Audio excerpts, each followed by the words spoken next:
بسم اللہ الرحمن الرحیم۔ السلام علیکم۔ ایک ہی دنیا میں رہنے والے سب لوگوں کی الگ الگ دنیا ہے۔ کوئی جینے کے بہانے ڈھونڈتا ہے اور کوئی جینا ہی بھول چکا ہے۔ کسی کے پاس خرچ کرنے کو کچھ نہیں اور کسی کے خرچ کرنے کی جگہ ہی نہیں۔ کوئی بھوک سے بدحال ہے اور کسی کو گلہ ہے کہ بھوک ہی نہیں لگتی۔ کوئی ٹوٹے جسم کے ساتھ بستر سے لگتے ہی بے ہوش ہو جاتا ہے اور کوئی نیندوں کو ترسا ہوا۔ اللہ پاک ہم سب پر اپنا رحم فرمائے۔ کہتے ہیں دعاؤں میں اب اثر نہیں رہا۔ میں بتاؤں دعائیں کب اثر کرتی ہیں؟ جب انہیں صبر کی مہر لگا دی جائے۔ صبر یہ نہیں کہ اللہ سے مانگنا چھوڑ دو، صبر تو یہ ہے کہ لوگوں سے کہنا چھوڑ دو۔ انسان جب ٹوٹتا ہے تو سوائے رب کے کوئی اس کی آواز نہیں سنتا اور ٹوٹی ہوئی چیزوں میں لوگ صرف تجسس رکھتے ہیں، جبکہ اللہ ٹوٹی ہوئی چیزوں سے محبت رکھتا ہے۔ دعاؤں کو صبر کی چادر پہنا کر دیکھیں، یہ کیسے صائباں بنتی ہیں۔ اللہ تعالیٰ سے دعا ہے کہ وہ آپ سب کو اپنے حفظ و امان میں رکھے، آمین۔ آج انشاءاللہ سورہ سبا کی آیت نمبر 21 سے سٹارٹ کریں گے۔ اس کا ترجمہ اور تفسیر تفہیم القرآن سے بیان کروں گی جو اہل سنت جماعت کے لیے ہے۔ اعوذ باللہ من الشیطان الرجیم، بسم اللہ الرحمن الرحیم۔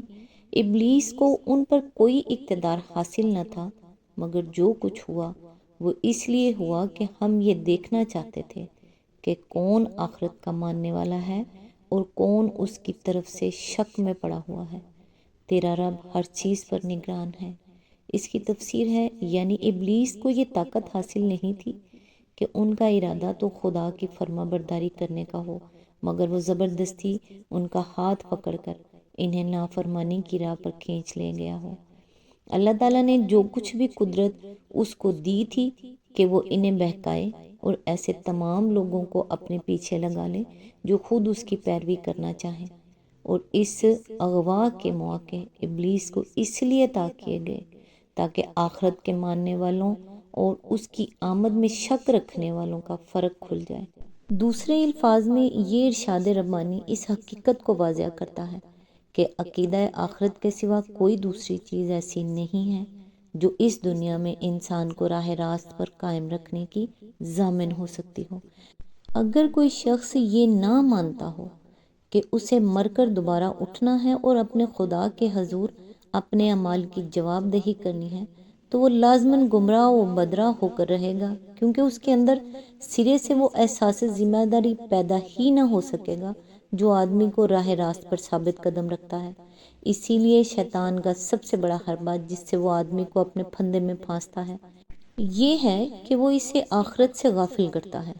اس کے اس فریب سے جو شخص بچ نکلے وہ کبھی اس بات پر راضی نہ ہوگا کہ اپنی اصل دائمی زندگی کے مفاد کو دنیا کی اس عارضی زندگی کے مفاد پر قربان کر دے، بخلاف اس کے جو شخص شیطان کے دام میں آ کر آخرت کا منکر ہو جائے یا کم از کم اس کی طرف سے شک میں پڑ جائے، اسے کوئی چیز اس بات پر آمادہ نہیں کر سکتی کہ جو نقد سودا اس دنیا میں ہو رہا ہے اس سے صرف اس لیے ہاتھ اٹھا لے کہ اس سے کسی بعد کی زندگی میں نقصان پہنچنے کا اندیشہ ہے۔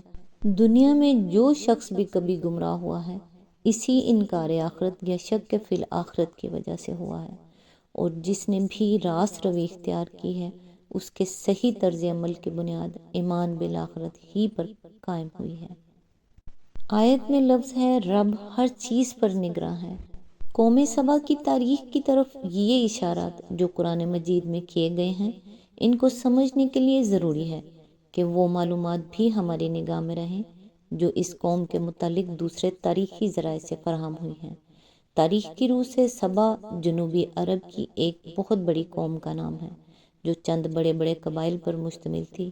امام احمد، ابن جریر، ابن ابی حاتم، ابن عبد البر اور ترمذی نے رسول اللہ صلی اللہ علیہ وآلہ وسلم سے یہ روایات نقل کی ہے کہ سبا عرب کے ایک شخص کا نام تھا جس کی نسل سے عرب میں حسب ذیل قبیلے پیدا ہوئے: کندہ، حمیر، ازد، اشرین، مزہج، انمار، جس کی 2 شاخیں ہیں، خثعم اور بجیلہ، عاملہ، جذام، لخم اور غسان۔ بہت قدیم زمانے سے دنیا میں عرب کی اس قوم کا شہرہ تھا۔ 2500 قبل مسیح میں اور کے کتبات اس کا ذکر سابوم کے نام سے کرتے ہیں۔ اس کے بعد بابل اور اشور یعنی اسیریا کے کتبات میں اور اسی طرح بائبل میں بھی کثرت سے اس کا ذکر آیا ہے۔ مثال کے طور پر ملاحظہ ہو زبور باب 72 آیت نمبر 15، یرمیہ باب 6 آیت 20، حزقییل باب 27 آیت 22، باب 38 اور آیت 13، ایوب باب 6 آیت 19۔ یونان اور روم کے مورخین اور جغرافیہ نویس تھیوفراسٹس 288 قبل مسیح کے وقت سے مسیح کے بعد کی کئی صدیوں تک مسلسل اس کا ذکر کرتے چلے گئے ہیں۔ اس کا وطن عرب کا جنوبی کونا تھا جو آج یمن کے نام سے مشہور ہے۔ اس کے عروج کا دور 1100 برس قبل مسیح سے شروع ہوتا ہے۔ حضرت داؤد و سلیمان علیہ السلام کے زمانے میں ایک دولت مند قوم کی حیثیت سے اس کا شہر آفاق میں پھیل چکا تھا۔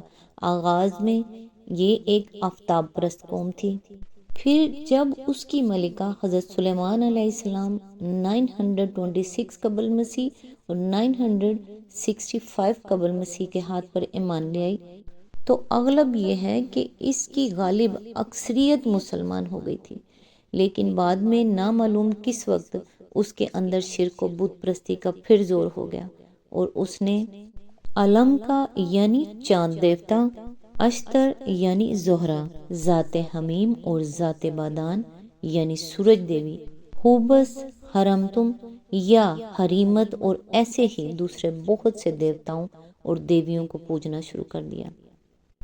علم کا اس قوم کا سب سے بڑا دیوتا تھا اور اس کے بادشاہ اپنے آپ کو اسی دیوتا کے وکیل کی حیثیت سے اطاعت کا حقدار قرار دیتے۔ یمن میں بکثرت کتبات ملے ہیں جن سے معلوم ہوتا ہے کہ سارا ملک ان دیوتاؤں اور خصوصاً علم کا کے مندروں سے بھرا ہوا تھا اور ہر اہم واقعے پر ان کے شکریہ ادا کیے جاتے تھے۔ آثار قدیمہ کی جدید تحقیقات کے سلسلے میں یمن سے تقریباً 3000 کتبات فراہم ہوئے ہیں جو اس قوم کی تاریخ پر اہم روشنی ڈالتے ہیں۔ اس کے ساتھ عربی روایات اور رومی اور یونانی تواریخ کی فراہم کردہ معلومات کو اگر جمع کر لیا جائے تو اچھی خاصی تفصیل کے ساتھ اس کی تاریخ مرتب کی جا سکتی ہے۔ ان معلومات کی روح سے اس کی تاریخ کے اہم ادوار پیش کرتی ہوں۔ نمبر 1، 650 قبل مسیح سے پہلے کا دور۔ اس زمانے میں ملوک سبا کا لقب مقرب سبا تھا۔ اغلب یہ ہے کہ یہ لفظ مقرب کا ہم معنی تھا اور اس کا مطلب یہ تھا کہ یہ بادشاہ انسانوں اور خداؤں کے درمیان اپنے آپ کو واسطہ قرار دیتے تھے، یا دوسرے الفاظ میں یہ کاہن بادشاہ پریسٹ کنگز تھے۔ اس زمانے میں ان کا پایہ تخت سرواہ تھا جس کے کھنڈر آج بھی مغرب سے مغرب کی جانب ایک دن کی راہ پر پائے جاتے ہیں اور خریبہ کے نام سے مشہور ہیں۔ اسی دور میں مغرب کے مشہور بند کی بنا رکھی گئی تھی اور وقتاً فوقتاً مختلف بادشاہوں نے اسے وسیع کیا۔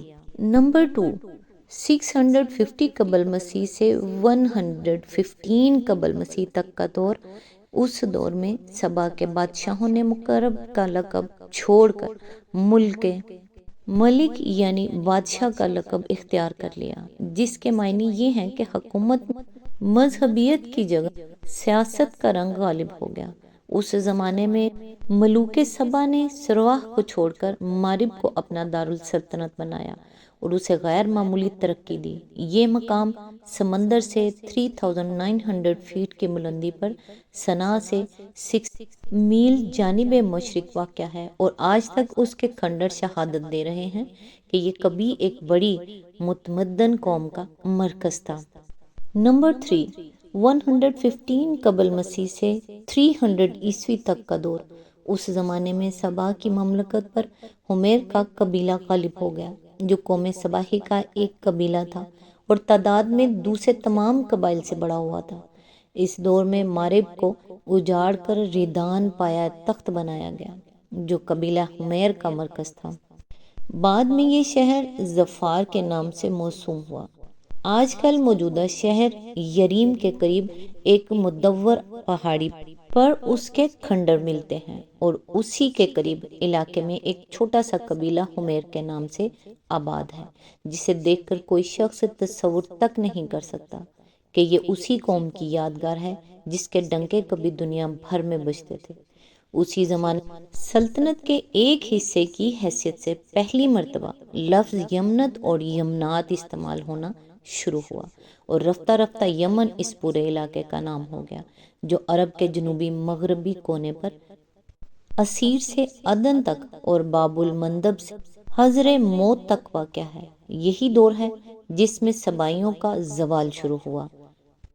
اس آیت کی تفسیر تھوڑی لمبی ہے، لہٰذا نیکسٹ انشاءاللہ یہیں سے سٹارٹ کرتے ہیں۔ تب تک کے لیے دعاؤں میں یاد رکھیے گا۔ اللہ حافظ۔